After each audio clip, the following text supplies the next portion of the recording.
오늘 우리에게 주시는 하나님의 말씀은 구약 성경 이사야 43장 18절로부터 20절까지의 말씀이 되겠습니다. 구약 성경 1020면에 있습니다. 구약 성경 1020면.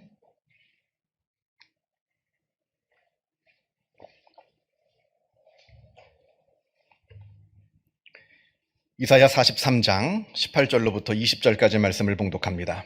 이 계시의 말씀을 봉독할 때에 살아계신 하나님의 음성을 다 함께 들으실 수 있기를 바랍니다. 너희는 이전 일을 기억하지 말며 옛날 일을 생각하지 말라. 보라, 내가 새 일을 행하리니 이제 나타낼 것이라. 너희가 그것을 알지 못하겠느냐? 반드시 내가 광야의 길을 사막의 강을 내리니 장차 들짐승 곧 승냥이와 타조도 나를 존경할 것은 내가 광야의 물을 사막의 강들을 내어 내 백성 내가 택한 자에게 마시게 할 것임이라. 아멘. 1865년에 영국의 소설가 주일 베른이 지구에서 달까지라고 하는 소설을 발표했습니다. 이 소설의 내용은 사람들이 아주 커다랗고 아주 강력한 대포를 만들어서 그 포탄을 쏘아 올려 그 포탄이 하늘에 있는 달까지 도달하게 만든다 하는 그런 이야기입니다. 그 당시로서는 이건 말도 안 되는 상상 속의 이야기죠. 어떻게 포탄이 저 멀리 있는 달까지 날아갈 수가 있겠느냐 하는 겁니다. 그러나 그로부터 100년 후 1969년 아폴로 11호가 달 착륙에 성공했을 때 이 지구에서 달까지라고 하는 소설이 다시 사람들한테 주목을 받기 시작했습니다. 100년 후의 일을 아주 정확하게 내다봤다고 사람들이 호들갑을 떨면서 이 소설이 주목받기 시작을 했습니다. 100년 후의 일을 정확하게 내다보았다. 물론 그렇게 볼 수도 있겠습니다만, 그러나 정확하게 이야기하자면 이 소설은 미래를 예측하는 것이 아닙니다. 오히려 미래를 개척했다라고 말하는 것이 더 맞는 말일 겁니다. 무슨 얘기냐면 이 줄 베른이라고 하는 소설가가 100년 후에 아폴로 11호가 달에 착륙하게 될 것이다 라고 하는 것을 미리 내다보아서 이 소설을 쓴 것이 아니라 주일 베른이 이 소설 속에서 보여준 그 놀라운 상상력이 지난 100년 동안 수많은 사람들의 상상력을 자극하고 그들에게 영감을 주어서 아폴로 11호를 달까지 쏘아 올리게 된 것이라 하는 것이 어쩌면 더 정확한 해석일 겁니다. 이게 바로 상상력의 힘이라는 겁니다. 이제 곧 사람이 운전을 하지 않아도 자동차가 스스로 알아서 막 움직이는 자율주행 시대가 된다 합니다. 얼마 남지 않았을 거예요. 또 곧 멀지 않는 미래에 정말로 하늘을 나는 자동차가 이제 나오게 된다고 합니다. 이 모든 것들도 다 놀라운 상상력의 결과물들입니다. 상상력이 세상을 이끌어갑니다. 기술은 그냥 그 상상력을 도와줄 뿐이에요. 상상력이 이끌어가면 기술은 그것을 현실화시켜줄 뿐이지 실제로 이 세상을 이끌어가는 것은 상상력이라고 하는 겁니다. 과거에는요, 우리가 사람을 평가할 때 지능지수, IQ를 가지고 사람을 평가했습니다. 얼마나 똑똑한 사람이냐 하는 거죠. IQ가 높은 사람이어야 리더가 될 수 있고 또 그런 사람이 리더에 합당한 사람들이라 이렇게 생각을 했습니다. 그러다가 언제부터 인간은 이 지능지수가 아니라 감성지수인 EQ가 중요하다 합니다. 그래서 여러 다른 사람들의 마음에 공감할 수 있고 여러 많은 사람들의 마음을 한 곳으로 모을 수 있는 이 공감의 리더십, 이것이 중요하다 이렇게 사람들이 말을 했습니다. 그러다가 최근에는 이 창의력 지수, 크리에이티브 쿠어션트라고 하는 이 창의력 지수 CQ가 이제 중요하다 이렇게 말합니다. 바로 상상력을 말합니다. 사람들에게 미래의 비전을 제시할 수 있는 그러한 탁월한 상상력을 가지고 있는 사람만이 이제는 리더가 될 수 있고 그러한 상상력을 가지고 있는 사람이 리더가 되어야 한다 이렇게 사람들이 말을 합니다. 그래서인지 몰라도요, 요 건물 안에 학원이 많잖아요. 학원들 광고를 보면 뭐 창의력 수업, 뭐 상상력 수업 하는 그 광고가 많이 나오는 걸 보는데 이것도 다 이런 시대상을 반영하는 모습이라 생각이 됩니다. 자, 그런데 우리가 한 가지 상상력이라고 할 때 조심해야 될 것이 있습니다. 상상력이라고 하는 것은 그저 아무렇게나 자기 마음대로 생각하고 자기 마음대로 공상하는 걸 보고 그걸 상상력이라고 말하지는 않습니다. 상상력과 공상은 완전히 다른 겁니다. 어느 초등학교에서 미술 시간에 아이들에게 그림을 그리라 했답니다. 근데 어떤 아이가 하늘을 온통 보라색으로 다 칠해놨어요. 그래서 선생님이 왜 하늘이 보라색이냐 이렇게 물었더니 그 아이 하는 말이 그냥요. 하늘이 파란색이면 재미가 없잖아요. 그냥 그렸어요. 이랬답니다. 뭐 그럴 수 있죠. 재미삼아 보라색으로 하늘을 칠할 수 있습니다. 그러나 이걸 보고 우리가 상상력이라고 말하지는 않는다는 겁니다.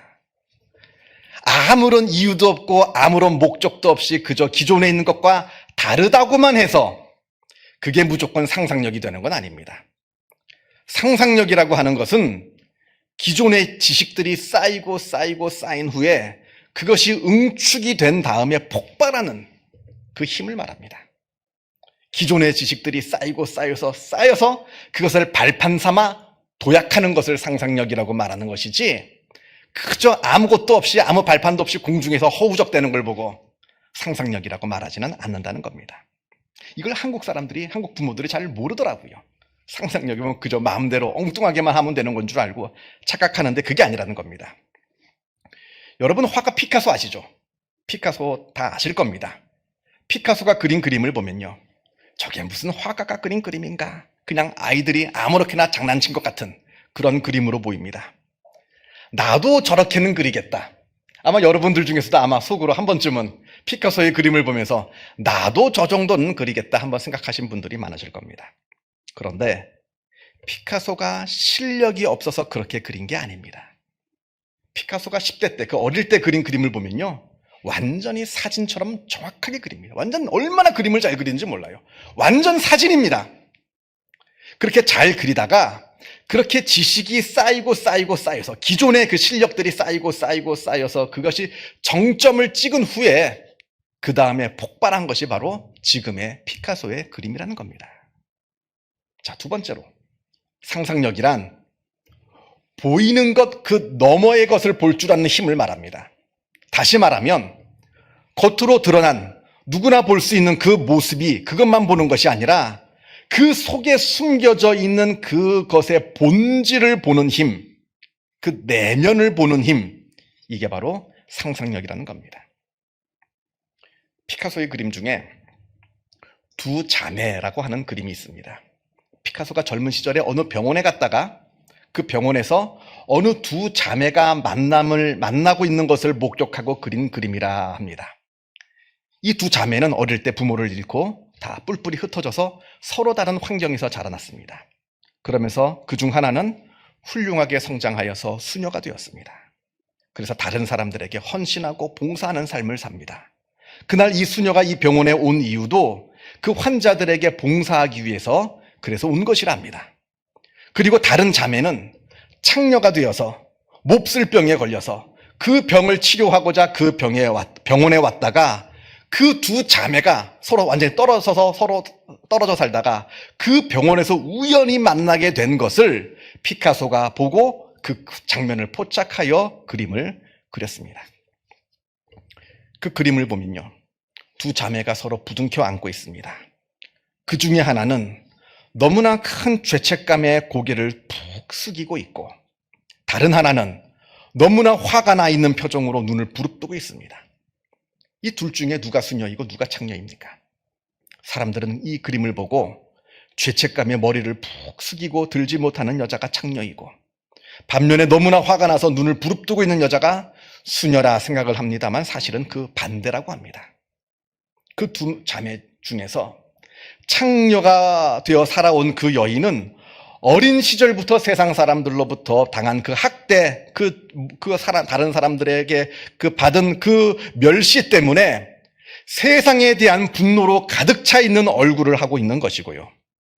그 모습을 지켜보고 있는 또 다른 자매인 수녀는 그 모습이 너무나 안타깝고, 마치 자기 자매의 그 모습이 마치 자기의 잘못 때문에 그렇게 된 것 같은 그러한 느낌 때문에 머리를 들지 못해 고개를 푹 숙이고 있던 것이라, 이렇게 합니다. 사람들은 겉모습을 보고 오해합니다. 그러나 그저 겉으로만 보이는 그 겉모습을 보는 것이 아니라 그 내면의 깊은 본질을 꿰뚫어 보는 힘, 이것이 바로 상상력인 것이고, 이러한 상상력은 우리의 믿음에 있어서도 굉장히 아주 중요한 것이라고 말씀을 드립니다. 신약성경 히브리서 11장에 믿음은 바라는 것들의 실상이요 보이지 않는 것들의 증거라고 합니다. 다시 말하면 믿음이란 보이지 않는 것을 바라볼 수 있는 능력을 말합니다. 보이는 걸 보는 건 믿음이 아닙니다. 그럼 보는 거죠. 보이는 걸 보는 건 이건 그냥 보면 되는 거예요. 보이는 걸 보는 것은 누구나 할 수 있는 겁니다. 그러나 보이지 않는 것, 그 안에 숨겨져 있는 것, 그 본질을 보는 힘이 필요한데 이게 바로 믿음이라는 겁니다. 그 숨겨진 본질을 우리가 바라볼 수 있을 때 그때 우리는 엄청난 능력을 경험하게 됩니다. 우리가 구약성경에 시편이 나옵니다. 시편은 150개의 시들로 구성되어 있습니다.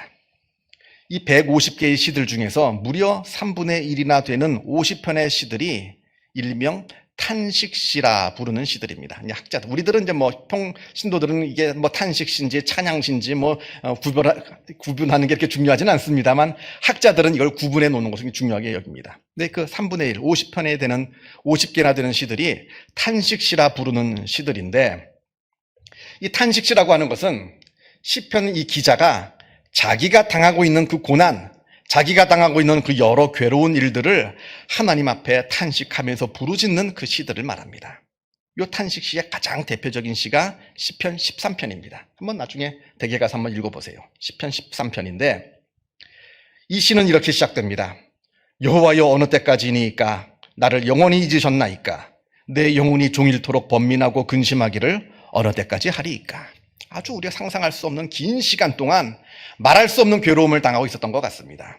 그러면서 하나님께 간절하게 탄식하며 기도하며 자기의 괴로움을 다 풀어달라고 호소합니다. 울부짖습니다. 그러다가 마지막 부분에 가면 갑자기 나의 마음은 주의 구원을 기뻐하리이다 하면서 느닷없이 찬양으로 이 시가 끝이 납니다. 이건 비단 시편 13편뿐만 아니라 모든 탄식시가 그래요. 하나님 앞에 죽겠습니다. 괴롭습니다. 너무나 힘듭니다. 막 탄식하다가 마지막에 가면 느닷없이 하나님을 찬양하며 끝이 납니다. 모든 탄식시들이 다 그렇습니다. 많은 학자들이 왜 탄식시는 느닷없이 찬양으로 끝이 나는가? 그 이유를 알기 위해서 많은 연구를 하였습니다. 그래서 어떤 학자는 하나님께 기도하였더니 그 기도 응답이 이루어져서 하나님을 찬양하는 것이다 하기도 하고요. 어떤 학자들은 그 기도를 옆에 있는 제사장이 들어서 그 제사장이 하나님 대신 자기가 위로의 말씀을 전했기 때문에 그 위로의 말씀을 듣고 마음의 기쁨을 얻어서 하나님께 찬양을 하는 것이다 라는 거 주장하는 학자도 있고요. 어떤 학자는 이 시편 기자가 괴로워하다가 자기의 지난 과거를 회상하면서 맞아, 과거에는 내가 참 좋을 때도 있었지. 하나님께서 많은 은혜를 과거에 베풀어 주셨지. 그 과거의 일을 기억해서 하나님께 찬양한다 이렇게 주장하는 학자들도 있습니다. 이런저런 해석의 가능성이 있겠습니다만 저는 그렇게 복잡하게 볼 필요가 없다고 봅니다. 이건 단순하게 보면 됩니다. 무슨 얘기냐? 이게 바로 믿음이라는 겁니다. 지금 내 눈앞에 있는 여러 많은 일들, 여러 많은 어려움과 고통이 놓여 있습니다만 그저 내 눈앞에 놓여 있는 그 어려운 일들만 보게 되면 괴롭죠. 그러나 내 눈앞에 있는 그 어려운 일들을 보면서 그저 절망하는 것이 아니라 그것을 넘어서 그 뒤에 계시는 하나님의 놀라우신 역사를 믿음으로 보는 것, 그럴 때 찬양이 나온다는 겁니다. 이걸 신앙용어로 선취라고 합니다. 미리 취하는 거예요. 물론 현실은 괴롭습니다. 지금 내 눈앞에 있는 현실은 괴로운 일들밖에 없어요. 그러나 그 뒤에 계시는 하나님을 우리가 믿음의 눈으로 바라보면서 하나님의 도우심을 내가 미리 취하는 겁니다. 내가 미리 맛보는 겁니다. 그러니까 찬양이 나올 수밖에 없는 거예요. 바로 영적인 상상력을 말하는 겁니다. 내 눈앞에 있는 것만 바라보면서 그것으로 울고 웃는 것이 아니라 그 뒤에 역사하시는 하나님의 놀라우신 그 능력을 믿음의 상상력을, 영적인 상상력으로 바라보면서 기뻐하는 것, 이게 바로 믿음인 겁니다. 자, 오늘 본문을 보겠습니다. 오늘 본문 18절에 너희는 이전 일을 기억하지 말며 옛날 일을 생각하지 말라. 이렇게 말씀합니다. 이 말씀은 지난 과거를 다 잊어버리라 하는 말이 아닙니다. 이 말씀은 그런 뜻이 아니라 이 말씀은 이전까지 지금까지 한 번도 없었던 일, 그래서 그 누구도 세상 누구도 짐작조차 못했고 상상조차 할 수 없는 일이 이제 이루어지게 될 것이라는 거예요. 그걸 이야기하는 겁니다. 그러니까 지난 과거에 있는 일들은 다 잊어버려도 된다. 지금 벌어지는 전무후무한 일이 지금 벌어지게 될 텐데 그 일을 바라보라. 지난 과거의 일만 바라보면서 낙담하지 말고 지금 전무후무한 일을 바라보라 하는 그 뜻입니다. 그러면서 여기서 말하는 이전 일이란, 물론 이전 일도 중요하죠. 이전 일이란 바로 출애굽의 홍해 사건을 말합니다. 우리가 읽지는 않았습니다만 16절 말씀을 보면 나 여호와가 이같이 말하노라. 바다 가운데의 길을 큰 물 가운데에 지름길을 내고 17절 병거와 말과 군대의 용사들을 이끌어내어 그들이 일시에 엎드러져 일어나지 못하고 소멸하기를 꺼져가는 등불 같게 하였느니라. 이렇게 되어 있는데 이 말씀은 지금 출애굽 사건을 이야기하는 겁니다. 이스라엘 사람들이 처음 출애굽하여서 애굽에서 빠져나와서 하나님께서 주시는 구름 기둥과 불 기둥의 인도를 받아가지고 온 것이 하필이면 홍해 앞바다, 바로 홍해 바다 앞입니다. 앞이 홍해로 막혀 있어요. 그런데 지금 뒤에서는 애굽의 군대들이 이스라엘 백성들을 모조리 죽이겠다고 지금 쫓아오고 있습니다. 앞은 바다로 막혀 있습니다. 뒤는 애굽의 군대가 쫓아옵니다. 이제 꼼짝없이 죽게 되었습니다. 성경을 보면 이스라엘 백성들이 이때 완전히 겁에 질려서 아비규환이 됩니다. 이때 하나님께서는 그 누구도 상상하지 못할 아주 놀라운 일을 하시는데 바로 바다가 갈라지는 일입니다. 여러분, 그 상황에서 그 바다가 갈라질 것이라고 누가 상상조차 했겠습니까? 그냥 죽는 줄 알았죠. 그런데 하나님께서 그 바다가 갈라지게 해서 이스라엘 백성들이 그 바다를 마른 땅 건너듯이 지나가고 살게 됩니다. 이게 홍해 사건, 특별히 이 출애굽 사건의 이 홍해 사건의 놀라운 사건인데, 그런데 오늘 말씀에 과거의 그 홍해 사건과는 비교할 수 없는 더 놀라운 일이 벌어지게 될 거라는 겁니다. 그 놀라운 일이 바로 19절에 내가 광야의 길을 사막의 강을 내리니, 바로 바벨론 포로에서 이스라엘 백성들이 돌아오게 되는 그 사건을 이야기합니다. 주전 587년 남유다 왕국이 바벨론의 침공을 받아가지고 완전히 멸망하게 됩니다. 그리고 이스라엘 백성들이 모조리 저 멀리 있는 바벨론으로 다 끌려가게 됩니다. 이스라엘에서 바벨론은 아주 먼 거리입니다. 옆 동네가 아니에요. 아주 먼 거리입니다. 더군다나 나라가 망해가지고 포로로 끌려갔습니다. 이제 다시는 돌아올 수가 없는 그러한 상황이 되고 말았습니다. 완전히 절망적인 상황이죠. 나라가 망했어요. 포로가 되었어요. 먼 나라로 끌려갔습니다. 어떻게 돌아옵니까? 그냥 거기서 죽는 거지. 이게 현실입니다. 무슨 소망이 있겠어요? 그러나 하나님께서는 그 포로로 잡혀갔던 사람들이 다시 이곳으로 돌아오겠다라고 하는 말도 안 되는 말씀을 하고 계시는 거예요. 말도 안 되는 말씀입니다, 이거는. 그냥 덕담 정도로는 할 수 있겠죠. 너무 걱정하지 마. 다 잘 될 거야. 이런 덕담 정도로만 할 수는 있는 말이지 이게 현실이 될 것이라고는 아무도 상상할 수가 없었을 겁니다. 이게 어떻게 현실적으로 가능하겠습니까? 그러나 주전 538년에 아주 놀라운 일이 벌어집니다. 바벨론이 페르시아에게 무너집니다. 그렇게 바벨론을 무너뜨린 페르시아의 고레스 왕이 칙령을 내리기를 지금까지 바벨론의 포로로 잡혀왔던 너희 이스라엘 사람들은 다 고향으로 돌아가라 하는 상상할 수조차 없는 놀라운 일이 벌어집니다. 아니, 세상에 이 강력한 제국 바벨론이 멸망할 줄 누가 알았겠습니까? 그리고 설령 바벨론이 멸망한다 한들 이스라엘 포로들이 다시 고향으로 돌아오게 될 줄을 누가 상상할 수가 있었겠느냐 하는 말입니다. 그렇게 그 누구도 상상할 수 없었던 그 놀라운 일을 하나님께서 지금 하시겠다, 지금 말씀하고 계시는 겁니다. 보라, 내가 새 일을 행하리니 이제 나타낼 것이다.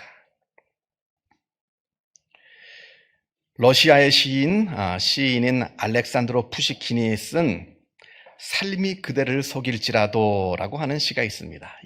이 시를 많이들 알고 계실 거예요. 아마 노래도 나와가지고 많이들 또 듣게 됩니다. 이 시는 삶이 그대를 속일지라도 슬퍼하거나 노여하지 말라. 슬픈 날엔 참고 견디라. 즐거운 날이 오고야 말리니. 이렇게 시작되는 시입니다. 비록 삶이 우리를 속일지라도, 지금 눈앞에 있는 현실이 아무리 절망적이라 할지라도 그것 때문에 절망할 필요가 없습니다. 왜냐하면 우리는 상상조차 하지 못할 놀라운 일을 하나님께서는 일으키시기 때문에 그러합니다. 그걸 바라보는 거예요. 눈앞에 있는 현실을 바라보는 것이 아닙니다. 눈앞에 벌어지고 있는 일들을 바라보면서 그저 슬픔에 빠져 있는 것, 그것이 아니라 그것을 뛰어넘어 그 속에 숨겨져 있는, 그 속에 감추어져 있는, 아직 드러나지 않은 그 하나님의 놀라운 일, 그 하나님의 그 놀라운 일을 믿음의 눈으로, 영적인 상상력으로 바라보며 아직 이루어지지 않은 그 놀라운 일을 기쁨으로 미리 맛보는 것, 이게 바로 우리 믿는 자의 특권이라고 하는 겁니다. 세상 사람들은 상상할 수 없는 그 특권을 우리는 가지고 있습니다. 그 특권을 사용하시는, 그 특권을 누리시는 주님의 귀한 백성들 다 되시기를 바랍니다. 기도하겠습니다. 사랑과 은혜가 충만하신 하나님 아버지, 우리가 험한 세상을 살아갑니다. 세상을 살아가는 동안에 여러 많은 일들을 우리가 만나고 겪게 됩니다. 그러나 우리가 이 세상만 바라보며 그것으로 슬퍼하거나 낙담하거나 절망하지 않게 하여 주옵소서. 왜냐하면 이 우리 눈앞에 있는 현상들은 그저 눈앞에 보이는 세상뿐이요, 그 뒤에 감추어져 있는 하나님의 놀라우신 일이 있음을 우리가 바라볼 수 있기 때문에 그러합니다.